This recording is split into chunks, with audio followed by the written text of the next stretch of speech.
barulho, mas como eu moro em Caxias, eu uso bala.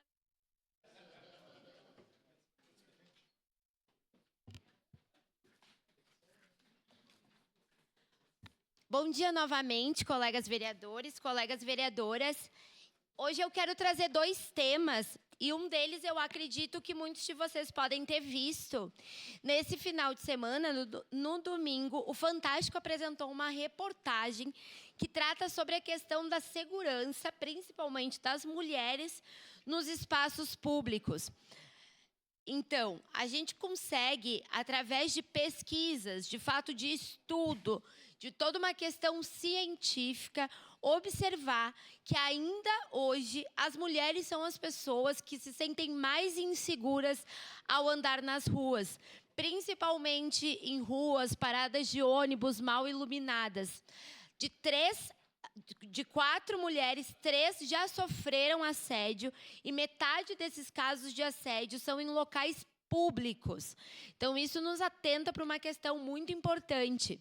A pesquisa aponta que locais com a zeladoria em dia, ou seja, a poda das árvores, a roçada do mato, a limpeza, que parece uma coisa pequena, mas que é fundamental, a limpeza dos espaços públicos e, principalmente, a iluminação pública é fundamental para a garantia da segurança das pessoas. O índice de segurança aumenta 21% quando a gente tem essa zeladoria em dia, quando a gente tem a manutenção dos nossos espaços públicos. Então, muitas vezes aqui, a gente fala da questão da segurança, não só de nós mulheres, mas de todos os munícipes como um todo, e pensa na complexidade desse tema. E hoje foi dito muitas vezes essa frase, que é uma frase verdadeira, que para problemas complexos, as respostas e as soluções, elas são complexas. Mas esse é um problema muito complexo, que coloca em risco a vida das pessoas, que coloca em risco principalmente a vida das mulheres e tem soluções razoavelmente simples. As soluções relacionadas à zeladoria de Caxias do Sul. Eu acho que a gente avançou muito dos últimos 4 anos para cá. Eu acredito que está sendo visto por todos os colegas vereadores que a gente está tendo mais facilidade de ter as nossas indicações atendidas, principalmente no que tange à questão da iluminação pública, mas mesmo assim a gente ainda está longe do ideal. A nossa cidade, ela está cada vez mais suja, e isso contribui com a insegurança. As nossas paradas de ônibus, elas estão abandonadas. Tem muitas paradas de ônibus que não têm iluminação. Muitas mulheres voltam dos seus trabalhos à noite, no escuro, passam por ruas desertas. E muitos crimes podem acontecer, de violência física, de violência sexual, assaltos, sequestros. Então, parece uma realidade distante da nossa, imaginar que ainda muitas mulheres passam por isso todos os dias, mas isso continua acontecendo. E por isso que eu acredito ser tão importante trazer essa pesquisa, para que a gente veja que a gente pode reduzir em mais de 20% esses casos de assédio em locais públicos, se a gente ter a zeladoria da nossa cidade em dia. Então, uma parte, vereadora. Já lhe concedo. Então, para esse assunto complexo, eu vejo como uma resposta simples, que a gente consiga se unir e consiga ter essa compreensão de que a partir do momento que a gente tem a manutenção dos nossos espaços, a gente tem também mais segurança para nós mulheres. Acabamos de passar pelo mês de março. O mês de março a gente lembra da nossa luta, da nossa força, de como somos guerreiras, mas é também importante para a gente lembrar que a gente continua morrendo, que a gente continua apanhando, que a gente continua passando por vários problemas, por várias dificuldades. E é isso, reforço mais uma vez o número que eu falei. De 4, 3 mulheres já sofreram assédio em locais públicos. E isso nos espanta muito. Um dos principais medos das mulheres é utilizar o transporte público, porque o assédio dentro do transporte público é algo gigantesco. Então, para além de, no mês de março, a gente ter as políticas de incentivo, de conscientização, de prevenção, a gente tem o ano inteiro esse olhar atento atento para questões simples, como é a questão da zeladoria, que pode sim melhorar e salvar muitas vidas. Seu à parte, vereadora Daiane. Vereadora Estela, parabéns pelo tema trazido, e eu acredito também fazer esse link com a questão da zeladoria da cidade. Eu postei um vídeo nas redes sociais sobre a Praça Dante, né? Um vídeo que a gente já tinha feito, mas a gente postou no sábado. E os comentários da população em geral, né, não só no vídeo, mas na reportagem que a Rádio Caxias fez do vídeo, são muitas pessoas, muitas mulheres, que elas evitam passar pela Praça Dante, principalmente mais à noite e nos finais de semana, que a gente pede que as pessoas ocupem os espaços. Aquela teoria das janelas quebradas, né? A gente pede que as pessoas ocupem os espaços públicos, mas é quando a gente tem os espaços públicos, o pessoal acaba desviando pelo mau cuidado. E o secretário de gestão urbana disse que eu não tinha procurado ele para falar da praça, mas todo mundo sabe a questão da Praça Dante. Eu acho, e falei aqui na sessão na semana passada, quando foi trazido o projeto da questão do trem, que a gente tem cuidado que é nosso, o que já está aqui. A Praça Dante, o imigrante, as nossas ruas, o transporte coletivo, a gente tem cuidado que a gente tem, para depois a gente poder trazer outras coisas para a nossa cidade. Então, eu acredito que a zeladoria da nossa cidade precisa, sim, de uma atenção especial, mesmo que tenha tido avanços, a gente precisa olhar principalmente para os nossos espaços públicos. E aqui eu quero deixar registrada a questão da Praça Dante, pela falta de cuidado com aquela praça, símbolo da nossa cidade. Obrigada. Vereadora Daiane, muito obrigada, e eu concordo plenamente. A gente tem símbolos na nossa cidade, a Praça Dante é um deles que está abandonado, que já teve vários objetos históricos furtados, que, infelizmente, sofre não só com a questão da iluminação, mas com a questão da limpeza. E quando eu ouvi essa pesquisa, que 21% pode ser reduzido da questão da segurança, da insegurança, pela limpeza, que às vezes é uma coisa que a gente não acha que tem impacto, mas que está extremamente ligado. E o reflexo da nossa Praça Dante é o reflexo de várias praças da nossa cidade. A Praça da Bandeira, que é um pouco abaixo, em frente a uma universidade, a uma parada de ônibus super movimentada, está lá, abandonada, tomada por animais peçonhentos, por ratos, por pombas. E é isso, é muito complexo a gente pensar em criar novos espaços se a gente não está conseguindo manter os espaços que nós temos. Manter esses espaços para que, de fato, possam ser utilizados pela população, que possam ser aproveitados pela família. Na Praça da Bandeira, por exemplo, a gente tem um parquinho lindo, incrível. Mas a gente não consegue ver as famílias levando as crianças lá, porque a criança pode pegar uma doença com a quantidade de lixo que tem. Então, a gente precisa olhar, sim, com muita atenção para essa questão, porque ainda tem muita coisa relacionada à zeladoria da nossa cidade que precisa melhorar. E reforço aqui a questão das nossas paradas de ônibus, que estão mal iluminadas, que estão quebradas, que estão abandonadas e que botam em risco a vida das mulheres quando tem que aguardar o transporte coletivo, principalmente no turno da noite. Seu à parte, vereador Cláudio. Obrigado pela gentileza, vereadora Estela, e somar também a Praça de São Carlos, vereadora, que é outra situação complexa. Eu moro no centro, faço tudo caminhando, saio correndo. A Praça São Carlos é uma tragédia, a Praça da Bandeira é outra tragédia. E o que fizeram na Praça Dante também, com as pedras portuguesas, o presidente Lucas é historiador, o vereador Rafael também, é algo que a gente tem que levar em consideração. A gente parece que, quando a gente vai revitalizar algo, a gente parece que quer esquecer da nossa história. Então, parabenizar a senhora pelo tema e também levar o líder do governo a necessidade de a gente rever o contrato da roçada. Ele era um contrato de 60 em 60 dias da Codeco, ele é um contrato de 120 em 120 dias. Obviamente, a prefeitura precisa alterar o contrato com a Codeco para garantir que nossos bairros sejam roçados com maior periodicidade. Falo especialmente pela Zona Sul, porque a Zona Sul da cidade tem mato de mais de 1,5 metro. Não sei como é que está a situação da Zona Norte, mas eu me desloco mais para a Zona Sul.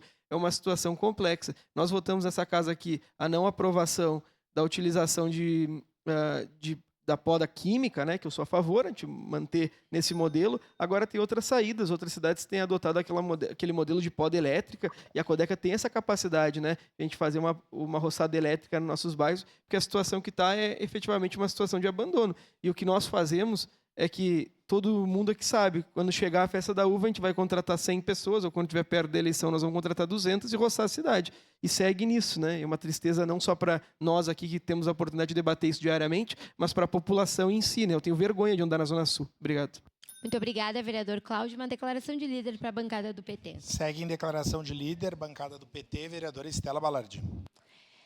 Em relação à questão da roçada, eu quero trazer um exemplo prático. No Colina do Sol, lá na Zona Norte, o caminho para a escola, ele é um caminho longe, porque não tem escola no Colina do Sol. E as crianças e adolescentes, numa das ruas principais, têm que passar por uma área verde da prefeitura, que não tem calçamento e que não é feita a roçada. O mato era maior que eu. Eu não sou muito grande, mas sou maior que uma criança. E era maior que eu. Então, imagina para as crianças que têm que ir para a escola todos os dias, ter que passar numa rua extremamente movimentada, que não tem calçamento e que não está com a roçada em dia. Então, aqui eu fiz o foco na questão da segurança nos espaços públicos para nós mulheres, relacionando a questão do mês de março. Mas a gente também tem que olhar a questão da roçada, dessas coisas simples, entre aspas, que melhoram a segurança da vida dos nossos idosos, das nossas crianças, que se movimentam dentro dos nossos bairros, que se movimentam dentro das nossas cidades. Nós, mulheres, a gente vive a cidade de uma forma muito mais direta, porque nós precisamos estar o tempo todo indo no mercado, indo na UBS com a criança, indo na escola, fazendo várias coisas na cidade. Muitas utilizando o transporte público, que não está condizente, que não está com os horários adequados, que tem superlotação, que tem uma falta de estrutura muito grande. Então, esse tema da questão das nossas vidas e da importância da zeladoria das nossas vidas, inclusive, está estritamente ligado à questão das melhorias necessárias para a cidade. Mas agora, senhor presidente, quero fazer uma referência à audiência pública que nós tivemos ontem, relacionada à questão do Free Flow. Tivemos uma ampla participação. Declaração de líder para a bancada do PCdoB, senhor presidente. Parabenizo o vereador Alexandre Bortoluz pela proposição, pela quantidade de municípios diferentes que estavam aqui na Casa Legislativa, mostrando, inclusive, a importância que a nossa Casa Legislativa tem para o estado do Rio Grande do Sul. E tem alguns elementos que ontem, como era 3 minutos de fala, eu não consegui abordar, que eu quero trazer hoje na tribuna. É importante a gente saber que, quando a empresa Caminhos da Serra assumiu, ela não assumiu fazendo nenhum formato de outorga. Então, ela não assumiu dando nada para assumir. Ficou estabelecido que de 3 a 8 anos iriam iniciar as obras de investimento. Então, ela não investiu para, através do investimento, receber na concessão o seu retorno. Ela foi lá, fez a concessão para daí começar a lucrar. E só daqui a 3 ou 8 anos que nós vamos ter as melhorias feitas. Quando a nossa estrada, cito aqui Caxias, a Antônio Prado, era cuidada, as nossas concessões eram feitas pela EGR, 10 anos antes da concessão ser aprovada, 85 milhões de reais foram investidos nesse trajeto, Caxias do Sul, Antônio Prado. 10 anos antes da concessão. Então, não se aguardou a concessão, não se aguardou a cobrança feita aos munícipes, já se iniciou fazendo um investimento para, posteriormente, haver a concessão. E vamos dizer que 85 milhões são muito significativos, mas há tanto tempo atrás fazem com que as nossas estradas precisem de mais investimentos, que é o que, infelizmente, nós não estamos tendo. E daí a gente olha para a questão da tarifa, que é cobrada com este pedágio. uma tarifa altíssima. A gente gasta mais de R$40 de Caxias do Sul a Porto Alegre. E olha que nós não somos um dos municípios que precisa transitar diariamente para outro município com uma praça de pedágio no meio. Isso está acontecendo, isso ocorre. Professoras têm que pagar o pedágio para poder ir dar aula todos os dias. Isso é um absurdo. Como é que foi feito os critérios, elencados os critérios para o primeiro reajuste ordinário anual? Os critérios seguiam alguns parâmetros, quero pedir a licença aqui para ler eles. O índice de qualidade de desempenho, fatores de acréscimo e desconto de equilíbrio, fator C, calculado considerando eventos que geram impacto exclusivamente sobre a receita de pedágios ou extraordinárias, ou verbas devidas, não utilizadas pela concessionária, fluxo de caixa marginal, metodologia de cálculo, com foco em reequilibrar o cenário econômico financeiro de um contrato. Ou seja, com esses parâmetros, a gente tinha o reajuste, a cobrança, calcados também na melhoria das nossas estradas, também relacionados às melhorias das nossas estradas. Porém, quando esse reajuste foi feito, o item 18.4.3, que é esse que eu acabo de ler sobre os parâmetros, ele foi seguido parcialmente, o que fez com que a fração que faz o cálculo para a questão do free flow fosse dada com outro parâmetro, que é com a parcela fixa, juntamente com as tarifas da pista simples e da pista dupla. Ou seja, vai muito mais para uma questão técnica, sai do âmbito da necessidade das melhorias das estradas e faz com que o cálculo fique mais alto. A gente teve, no primeiro reajuste, um reajuste de 21,43%. E cito aqui novamente a parte da estrada de Caxias do Sul a Antônio Prado, que em 2023 a gente pagava 10 centavos e agora, em 2024, a gente começou a pagar 20 centavos. Então, o aumento ele foi de 125%. É um aumento exorbitante. Pensar que a gente viu pouco movimento quando essa concessão foi aprovada nos deixa um pouco entristecidos, porque significa que retornar, fazer com que essa concessão não ocorra mais, não está dentro das nossas capacidades, das capacidades dos nossos deputados, mas olhando a questão da tarifa, do reajuste, de como que está sendo debatido, dos parâmetros de melhoria, de qualidade do serviço, não estarem sendo mais seguidos, aí está uma coisa que a gente pode reverter. Uma coisa que a gente pode fazer, está lá, está na lei da concessão, no artigo 18.4.3, que a gente tem que seguir esses parâmetros. Então, que esses parâmetros sejam seguidos para que a gente não tenha só a cobrança, mas tenha também o retorno. Quero apresentar também um projeto de lei que foi apresentado na Assembleia Legislativa pela bancada do Partido dos Trabalhadores, na pessoa do deputado Miguel Rosseto, é o PL 87/2025, sem seus deputados do PT, PCdoB e PSOL, apenas o deputado Paparico, que estava aqui ontem, já assinou esse projeto. Qual que é a ideia desse projeto? Atualmente, a concessão e qualquer alteração que for realizada na concessão não tem mais a obrigatoriedade de passar pelo plenário da Assembleia Legislativa. Esse projeto visa obrigar que qualquer reajuste passe por discussão na Assembleia Legislativa. Ou seja, que os deputados e deputadas possam ali se manifestar. Mas, infelizmente, falei isso ontem na audiência e falo isso aqui novamente para que os demais colegas também possam ouvir, que a gente converse com os nossos deputados e deputadas, para que eles assinem esse projeto. Porque se a gente não quer fazer o movimento só para aparecer, é importante a gente fazer coisas efetivas que vão causar essa mudança.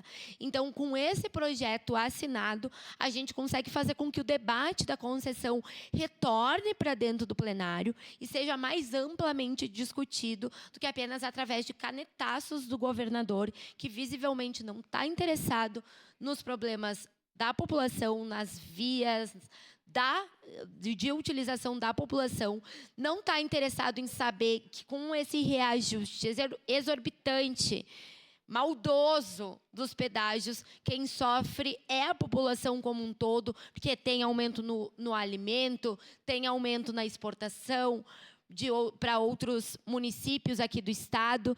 Então, é um assunto muito complexo, é um assunto muito importante, porque impacta diretamente na vida das pessoas. Acho que a mobilização que teve ontem aqui na Câmara mostra a preocupação que as pessoas têm relacionado a isso. E eu deixo aqui esse pedido para os meus nobres pares, cada um de uma agremiação partidária diferente, o que, portanto, pode fazer com que a gente some forças a partir desse PL, que dá, de novo, voz aos deputados, já que a gente tem tantos deputados e deputadas de diferentes partidos envolvidos e preocupados com o assunto, que a gente possa, então, dar a oportunidade deles debaterem essa questão em plenário, que, por enquanto, está cerceada, que, por enquanto, não existe, mas que, através do PL 87/2025, pode acontecer. Então, que esse PL seja assinado e que a gente também consiga rever os parâmetros de reajuste da tarifa, para que a gente tenha as melhorias e não só o aumento do valor. Muito obrigada. Obrigado, vereadora Estela. Com a palavra,